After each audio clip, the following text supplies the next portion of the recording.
Hi 2026 GATE aspirants, welcome back to my channel. Dear students and parents, welcome back to my channel. GATE 2026 అయితే వచ్చేసింది almost మరి ఫిబ్రవరి దీనికి సంబంధించిన updates అయితే ఇస్తున్నాను మన ఛానల్లో. మరి వీడియోలో GATE 2026 పేపర్ ప్యాటర్న్ ఏ విధంగా ఉంటుంది, పేపర్ ప్యాటర్న్ కొంతమందికి మిమ్మల్ని అందరూ ఎడ్యుకేట్ చేయడమే ఇంపార్టెంట్. ఫైనల్ ఇయర్ ఎవరైతే చదువుతున్నారో లోకల్ కాలేజ్, ఎస్పెషల్లీ GATE అనేది ఐఐటీస్లో స్టూడెంట్స్, ఎన్ఐటీలో students they are not interested, ఎందుకంటే వాళ్ళకి ప్లేస్మెంట్ వస్తుంది కాబట్టి. GATE ఎక్కువ మందిగా రాసేది లోకల్ స్టూడెంట్స్, లోకల్ కాలేజీలు, ఏపీ ఎంసెట్ కాలేజీల్లో చదువుకున్న వాళ్ళు, తెలంగాణ ఎంసెట్ కాలేజీలో చదువుకున్న స్టూడెంట్స్ మాత్రం ఎక్కువ పర్సంటేజ్ రాస్తారు. అంటే వాళ్ళు ఐఐటీల్లో మరి ఎన్ఐటీల్లో వాళ్ళు రాయకూడదని కాదు, కానీ పర్సంటేజ్ ఆఫ్ మరి స్టూడెంట్స్ ఎక్కువ మంది ఇక్కడ రాస్తారు. దీనికి సంబంధించిన పేపర్ ఏ విధంగా ఉంటుంది మనకు ఈ సంవత్సరము GATE 2026 పేపర్, క్వశ్చన్ పేపర్ ఏ విధంగా ఉంటుంది అంటే టెస్ట్ పేపర్స్ కూడా ఇచ్చాడు. ఇక్కడ will have total 30 test paper compound full and section test papers కూడా ఇచ్చారు. ఇవి కూడా ఒకసారి చూసుకోండి, ఎందుకంటే క్వశ్చన్ ఎగ్జామినేషన్ ఎప్పుడైనా మనకి టెస్ట్ పేపర్లో మోడల్ ఎట్లా ఉందని చూసుకోవాలి. మనం ఎగ్జామినేషన్కి వెళ్ళిన తర్వాత డైరెక్ట్గా వెళ్ళి మోడల్ ఎట్లా ఉంది అని చూసుకునే దాన్ని మనం టైం వేస్ట్ చేసుకోవటం మరి అంత మంచిది కాదు. మరి ఏ విధంగా ఉంది ఎగ్జామినేషను, మరి క్వశ్చన్ పేపర్ ఒకసారి చూద్దాం. టెస్ట్ పేపర్ మరి క్వశ్చన్ పేపర్ అనాలిసిస్ ఇక్కడికి వెళ్ళినట్టయితే మీరు కూడా చెక్ చేసుకోవచ్చు. ఇక్కడికి వెళ్తే మనకి క్వశ్చన్ పేపర్ ప్యాటర్న్ ఏ విధంగా ఉంటుంది. ఇది question paper pattern JEE 2026 paper pattern, question paper pattern ఏ విధంగా ఉంటుందో ఒకసారి చూద్దాం మనం. ఇది CBT బేస్డ్, మేము రాసింది అయితే మాన్యువల్గా రాసాము. నేను ఐ రోట్ ఎగ్జామినేషను మరి 2020లో రాశాను, 1999లో రాశాను. మరి GATE 2020లో కూడా 2000లో కూడా ఎగ్జామినేషన్ రాశాను, 2 సార్లు రాశాను, గుర్తుపెట్టుకోండి. 2 సార్లు రాశాను. ఇక్కడ నాకు తక్కువ పర్సంటేజ్ వచ్చింది. ఐఎమ్ నాట్ సాటిస్ఫైడ్ అనమాట, ఎందుకంటే నేను బలంగా మెటీరియల్ కూడా బాగా తయారు చేసుకున్నా. నా దగ్గర అప్పుడు మెటీరియల్ ఉంది, ఇప్పుడు ఎటు పోయింది, అది కాలగర్భంలో గడిచిపోయింది. మంచి మెటీరియల్. మరి ఈసీ స్టూడెంట్స్ అయితే డిజిటల్ ఎలక్ట్రానిక్స్ మంచి అసలు ఎనలాగు, ఆప్ యాంప్స్, ఇలా మరి ఎలక్ట్రికల్లో కూడా మాకు మిషన్స్ లేవు, కానీ మరి మెజర్మెంట్, ఇన్స్ట్రుమెంటేషను ఈ విధంగా అన్ని నోట్స్ అయితే తయారు చేసుకోవటం అనేది జరిగింది. ఆ మెటీరియల్ ఎటో పోయింది. మీరు కూడా నోట్స్ పక్కాగా ప్రిపేర్ చేసుకోండి. ఎవరైతే నోట్స్ ప్రిపేర్ చేసుకున్నారో వాళ్ళకి మంచి పర్సంటైల్ రావటం ఖాయం, గుర్తుపెట్టుకోండి. బుక్స్ నుంచి మనం మెటీరియల్ నోట్స్ మీరు తయారు చేసుకుంటే ఏంటంటే మీ మైండ్లో ప్రింట్ అయిపోతుందమ్మా. సరే, మనము క్వశ్చన్ పేపర్ ప్యాటర్న్కి వస్తే CBT బేస్డ్ ఇంగ్లీష్ ఉంటుంది. 3 hours ఎగ్జామినేషను.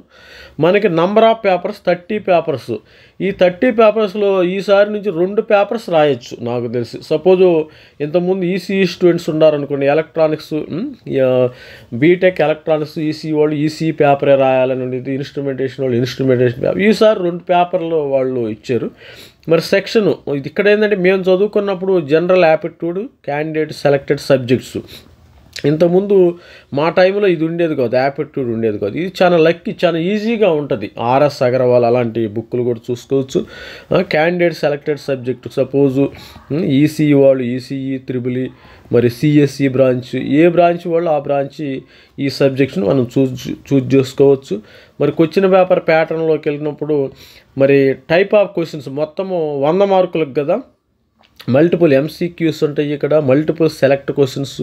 అంటే ఒక క్వశ్చన్ ఉంటుంది, 2-3 ఆన్సర్స్ ఉంటాయి. సపోజు ఇక్కడేమో MCQలు అంటే ఏంటంటే 4 ఆప్షన్స్లో ఒక ఆప్షన్ అని ఎన్నుకోవాలి, 1 ఆప్షన్. మరి రెండోది ఏంటంటే మల్టిపుల్ సెలెక్ట్ క్వశ్చన్స్లో ఒక క్వశ్చన్ ఉంటుంది, 4 ఆన్సర్స్ ఉంటాయి, 1 కంటే ఎక్కువ ఆన్సర్స్ని మనం సెలెక్ట్ చేసుకోవాలి. న్యూమరికల్ టైప్ ఆన్సర్, ఇవి JEE టైప్లోనే వీళ్ళు ఇచ్చారు. తర్వాత test of abilities, recall, comprehension, application, analysis and synthesis. ఇవి papers papers AR, CY, DY ఇలా. జనరల్ యాప్టిట్యూడ్ 15 మార్కులకు ఉంటుంది. మొత్తము మనకి 100 మార్కులకు ఉంటుంది పేపర్. ఎగ్జామినేషన్ పేపరు మనకి 100 మార్క్స్కి ఉంటుంది. మరి 15 మార్కులు యాప్టిట్యూడ్. ఇంజనీరింగ్ మ్యాథమెటిక్స్ 13 మార్కులకి ఇచ్చాడు. సబ్జెక్టు 72 మార్కులు. ఇంజనీరింగ్ మ్యాథమెటిక్స్ అంటే మీకు తెలుసు కదా, ఫస్ట్ ఇయర్ బీటెక్ వాళ్ళకి M1, M2, M3, కొన్ని M4. మేమైతే M4 కూడా రాసాము. ఈసారి కొంతమంది స్టూడెంట్స్ M3నే ఉంటుంది. డిఫరెన్షియల్ క్యాలిక్యులేషన్ కానీ, ఇంటిగ్రల్ క్యాలిక్యులేషన్ కానీ, పారాబోలా కానీ, ఇలా డిఫరెంట్.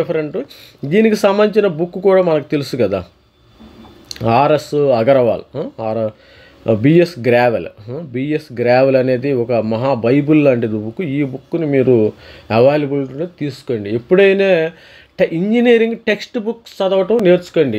థర్డ్ పార్టీ మెటీరియల్స్ ఉంటుంది, చిన్న చిన్న బుక్కులు ఉంటాయి మనకి జేఎన్టీలో. నేను చూసిన చిన్న మేమైతే మా రోజుల్లో మేము థర్డ్ పార్టీ మెటీరియల్ ఏ బుక్లో కూడా చదవాలి. డైరెక్ట్గా మేము లైబ్రరీకి వెళ్ళిపోయి అక్కడ మెటీరియల్ కలెక్ట్ చేసుకుని దానిలోనే చదువుకునేవాళ్ళు. ఎందుకంటే ఐఐటి వాళ్ళు రేపు క్వశ్చన్ పేపర్ కూడా దాని నుంచే ఇస్తారమ్మ, గుర్తుపెట్టుకోండి. నేను ఒక బుక్ ప్రిపేర్ అయ్యాను. అసలు ఐఐటి ఖరగ్పూర్ వాళ్ళు గేట్ కండక్ట్ చేశారు ఆ రోజు. సేమ్ ఆ బుక్ నుంచే సేమ్ డిటో ఇచ్చారు. అందుకని నేను ఐ గాట్ 99%. నేను రావడానికి మరి నాకు 99% రావడానికి కారణము ఆ బుక్స్, టెక్స్ట్ బుక్స్ని బాగా కొన్నాం కదా. ఎందుకంటే రేపొద్దున వాళ్ళు క్వశ్చన్ పేపర్ ప్రిపేర్ చేసేటప్పుడు కూడా టెక్స్ట్ బుక్ నుంచే ప్రిపేర్ చేస్తారు. అందుకని మీరు టెక్స్ట్ బుక్స్ని నమ్ముకోండి. ఒరిజినల్ టెక్స్ట్ బుక్స్ ఉంటాయి కదా, బిఎస్ గ్రావెల్, మరి తర్వాత Roy Chowdhury, IC integrated electronics Roy Chowdhury, అలాంటి మంచి మంచి బుక్లు ఉంటాయి.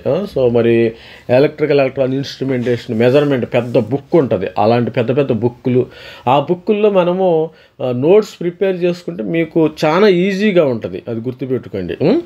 వేరే మెటీరియల్స్ ఏమి చదవమాకండి. డైరెక్ట్గా టెక్స్ట్ బుక్ల్లోకి వెళ్ళి మీరు చూసుకుంటే, మీరు సెర్చ్ చేసుకుని మెటీరియల్ ప్రిపరేషన్ చేసుకుంటే చాలా ఈజీగా ఉంటుంది. అంటే వేరే వాళ్ళ మెటీరియల్ తొందరగా చదవచ్చు, అదే కాకపోతే అవి మీకు అర్థం కావు.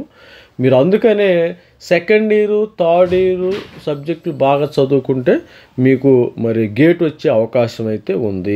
ఇకపోతే ఏంటంటే ఇక్కడ జనరల్ యాప్టిట్యూడ్ 15 మార్కులు, ఇంజనీరింగ్ మీద 13, గ్రావెల్ చెప్పాం కదా. మనకి సబ్జెక్ట్ క్వశ్చన్ 72 మార్కులు, మొత్తము 100 మార్కులు అమ్మ, 100 మార్కులు. Distribution of marks paper general aptitude 80, subject question paper 85, మొత్తం 15 యాప్టిట్యూడ్ 85 మార్కులు సబ్జెక్టు, మొత్తం 100 మార్కులకు ఉంటుంది. గుర్తుపెట్టుకోండి. 100 మార్కులు అంటే 90 మార్కులకి ఎవరైతే ఉంటాయో 99% ఈ విధంగా పర్సంటేజ్ రావటం జరుగుతుంది. తర్వాత చూసినట్టయితే ఇక్కడ question carry either 1 mark 2 marks, ఒక్కొక్క క్వశ్చన్ 1 మార్క్ వస్తుంది, ఒక్కొక్క క్వశ్చన్ 2 మార్క్స్ వస్తుంది. Wrong answer question MCQ there will be negative marking. ఎంసీక్యూలో నెగిటివ్ మార్కింగ్ ఉంది. 1 mark MCQ 1/3 mark will be direct అవుతుంది. For 2 marks MCQ 2/3 mark will be there is no negative marking for MSQ or NAT questions. దీనికి negative marking ఉంది, గుర్తుపెట్టుకోండి. ఇక్కడ no negative marking, ఇక్కడ కూడా no. ఈ రెండింటికి నో నెగిటివ్ మార్కింగ్. ఎంసీక్యూలకు మాత్రం నెగిటివ్ మార్కింగ్ మరి గమనించగలరు. ఇది చూసారు అక్కడ పేపర్ కోడ్ ఈ విధంగా అయితే మన పేపర్స్ ఉండే సబ్జెక్ట్ పేపర్స్. ఇది మార్క్స్ వైజ్గా టోటల్ టైం మనకి 3 అవర్స్ ఉంటే 180 మినిట్స్ అమ్మ, గుర్తుపెట్టుకోండి. ప్రిపేర్ అవ్వండి. ప్రిపేర్ అయితే హ్యాపీగా ఏంటంటే మీ లైఫ్, మీకు గవర్నమెంట్ జాబ్స్ వచ్చేస్తాయి. అదేవిధంగా ఇక్కడ కూడా ఈసారి ఏంటంటే 2 పేపర్లు కూడా రాయొచ్చు. మీకు దమ్ము ఇది ఉంటే, మీలో ఇది సత్తా ఉంటే 2 పేపర్లు కూడా రాయొచ్చు. మేము ఒక పేపరే రాసుకున్నాం. సపోజు ఇక్కడ రాశారు code of first paper AE రాసుకున్నప్పుడు అగ్రికల్చర్ ఇంజనీరింగ్ రాసేవాళ్ళు కోడ్ ఆఫ్ సెకండ్ పేపర్ మీరు ఈ విధంగా పేపర్లో రాసుకోవచ్చు. సెకండ్ పేపర్ ఈ విధంగా రాసుకోవచ్చు. ఇది ఈ విధంగా సపోజ్ ఫస్ట్ పేపర్ ఎవరైనా, సపోజ్ నేను ఈసీఈ, నేను ఎలక్ట్రానిక్స్ అండ్ కమ్యూనికేషన్ పేపరు, వీళ్ళు ఫస్ట్ పేపర్, ఇది సెకండ్ పేపరు. ఈసారి ఏంటంటే మీరు మ్యాక్సిమం, ఎందుకంటే స్టూడెంట్స్ నాకు తెలిసి ఒక పేపర్ మీద కాన్సన్ట్రేషన్ చేయటం మంచిది, 2 పేపర్ల మీద కూడా కాన్సన్ట్రేట్ సరే ప్రిపరేషన్ ఒకే విధంగా ఉండొచ్చు. సపోజ్ ఈసీఈ స్టూడెంట్స్ మరి సిఎస్సి కంప్యూటర్ సైన్స్ రాయొచ్చు, data analytics, triple instrumentation. ECE students instrumentation pH ఈ విధంగా రాయొచ్చు. త్రిబుల్ స్టూడెంట్స్ ఈ విధంగా suppose automobile engineering, aeronautical, CE ఈ విధంగా మరి రాయొచ్చు. కంప్యూటర్ సైన్స్ వాళ్ళు డేటా అనలిటిక్, ఈసీఈ, జీఈ ఈ విధంగా మరి కాంబినేషన్ పేపర్నే రాసుకోవాలమ్మ, గుర్తుపెట్టుకోండి. ఫస్ట్ పేపర్ ఇది చూజ్ చేసుకున్న వాళ్ళు ఈ పేపర్ని చూజ్ చేసుకోవాలి. ఇది చూజ్ చేసుకోండి. ఇన్స్ట్రుమెంటేషన్, ఈ ఐఎన్ అంటే ఇన్స్ట్రుమెంటేషన్ స్టూడెంట్స్ బిఎం రాయొచ్చు, ఈసీఈ రాయొచ్చు, త్రిబుల్ ఈ రాయొచ్చు, మెకానికల్ ఇంజనీరింగ్ రాయొచ్చు. ఈ విధమైనగా మీరు రాసుకుని పేపర్ కాంబినేషన్స్ ఈ విధంగా ఉంది. 2 పేపర్ కాంబినేషన్ అంటే ఏ విధంగా ఉండో ఒకసారి చూద్దాం. మరి అయిపోయింది ఇది దీన్ని 2 పేపర్ కాంబినేషన్ అంటారు. క్వశ్చన్ పేపర్ ప్యాటర్న్ చూసాం కదా, మనకి 100 మార్కులు ఉంటాయి. సింపుల్ 100 మార్కులు ఉంటాయి. 15 మార్కులు యాప్టిట్యూడ్ ఉంటుంది, 85 మార్కులు వచ్చి సబ్జెక్ట్ నాలెడ్జ్ ఉంటుంది. మీరు always prepare A notes from the text books నుంచి మాత్రమే ప్రిపేర్ చేసుకోండి. ఎవరో థర్డ్ పార్టీ గొట్టంగా తయారు చేసిన థర్డ్ పార్టీ మెటీరియల్ జోలికి వెళ్ళవద్దు. ఎందుకంటే మీకు నేను ఏ కోచింగ్ తీసుకోవాలా, that time I wrote my exam my own. కానీ నేను మరి కాలేజీలో చెప్పిన మెటీరియల్ నుంచి నేను సొంతగా మెటీరియల్ తయారు చేసుకుని మరి నేను ఆల్రెడీ మీరు టెక్స్ట్ బుక్లు గ్యాదర్ చేసుకోండి. ఎవరైతే టెక్స్ట్ బుక్లను చదువుకుంటారో, ఇంజనీరింగ్ టెక్స్ట్ బుక్లను చదువుతారో వాళ్ళే గేట్లో టాపర్స్గా నిలుస్తారు. ఇది స్టూడెంట్స్. మరి ఎటువంటి పరిస్థితుల్లో థర్డ్ పార్టీ మరి దానికి వెళ్ళవద్దు. మీరు థర్డ్ పార్టీకి వెళ్ళారంటే అంతే సంగతులు. మనం థర్డ్ పార్టీ త్వరలోనే మనకి నోటిఫికేషన్ అయితే ఈ అప్లికేషన్ 28 నుంచి స్టార్ట్ అవుతుందమ్మా. 28 గుర్తుపెట్టుకోండి. All the best student. Thank you by. మీకు మరిన్ని గేట్ గురించి మరిన్ని డీటెయిల్స్ కావాలంటే మన ఛానల్ని సబ్స్క్రైబ్ చేసుకుంటే దిస్ ఈజ్ నాట్ అనే ఎంటర్టైన్మెంట్ ఛానల్, అది గుర్తుపెట్టుకోండి. ఎవరైతే సబ్స్క్రైబ్ చేసుకున్నారో వాళ్ళకే మంచి భవిష్యత్తు ఉంటుంది, అది గుర్తుపెట్టుకోండి. మీరు సబ్స్క్రైబ్ చేసుకుంటే నాకేం బెనిఫిట్ కాదు చెప్తున్నాను నేను. మనం స్టూడెంట్స్ని హెల్ప్ చేసామా లేదా అనేది ఇప్పుడు జేఈ మెయిన్లో చాలామంది స్టూడెంట్స్కి హెల్ప్ చేసాము. ఆల్రెడీ మన ద్వారా 300 మంది ఐఐటీల్లో కానీ, ఎన్ఐటీల్లో కానీ, IIITలో కానీ స్టూడెంట్స్ ఆల్రెడీ చేరారు. ఇంకా మరి జేఈ 2025లో మంచిగా రాశారు పిల్లలు కూడా. నా గైడెన్స్ వాళ్ళ యొక్క పేరెంట్స్ కూడా పాటించి, మనం 100 చెప్తాం, మనం చెప్పిన మాటలు మీరు పాటించాలి. అది మంచిదా చెడ్డదా కాదు, మీరు అనలైజ్ చేసుకుని పాటిస్తే మీకు కూడా గేట్ ఎగ్జామినేషన్లో మంచి పర్సంటైల్ వచ్చే అవకాశం ఉంది. All the best student. మీ యొక్క గేట్ 2026కి ఆల్ ది బెస్ట్ చెప్తున్నాను. Thank you. బాయ్.